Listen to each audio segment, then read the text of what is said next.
The phone that calls the dead. In the quiet town of Willowbrook, nestled deep within the embrace of an ancient forest, stood a curious little antique shop named Elysian Antiques. Its windows were adorned with peculiar artifacts that whispered stories of bygone eras. Among these relics, one item held a sinister allure, a vintage rotary phone, the kind with a dial that seemed to spin endlessly.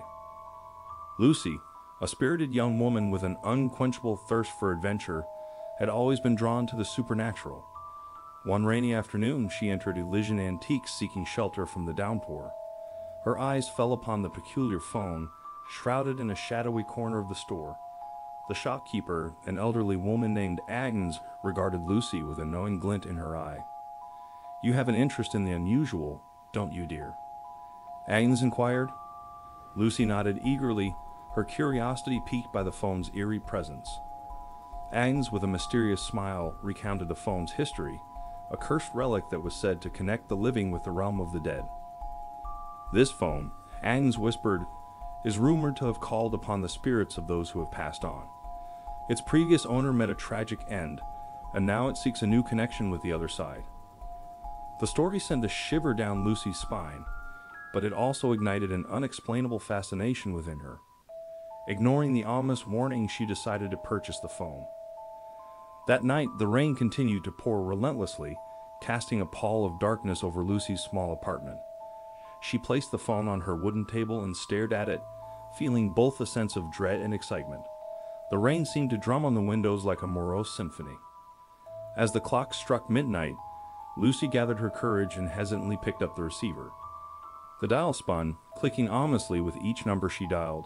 She had no plan, no name to call, but her curiosity drove her forward. She dialed a random combination of numbers. The phone rang.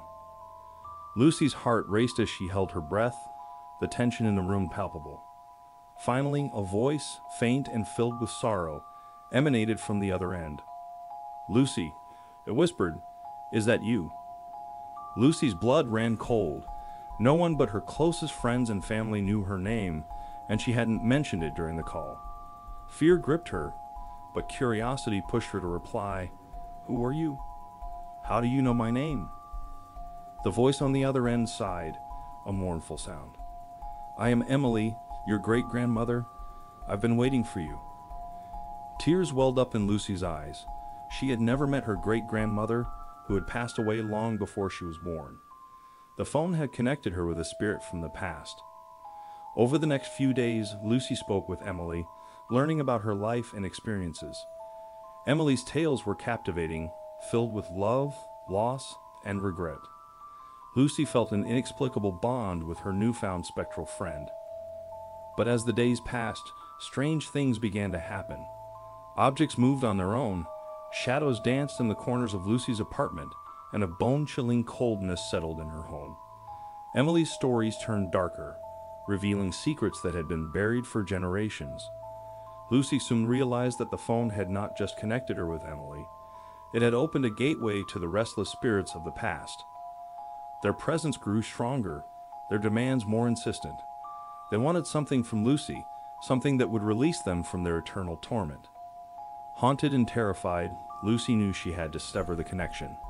With trembling hands, she disconnected the phone, ending her conversations with the restless souls. But the spirits were not willing to let her go so easily. They whispered their curses, their anguish, their anger, and Lucy's life spiraled into a nightmare. Desperate, she turned to Agnes, the antique shopkeeper, who revealed a chilling truth. Only a willing sacrifice could break the curse. Lucy faced an impossible choice: her own life or the torment of the spirits she had unwittingly awakened.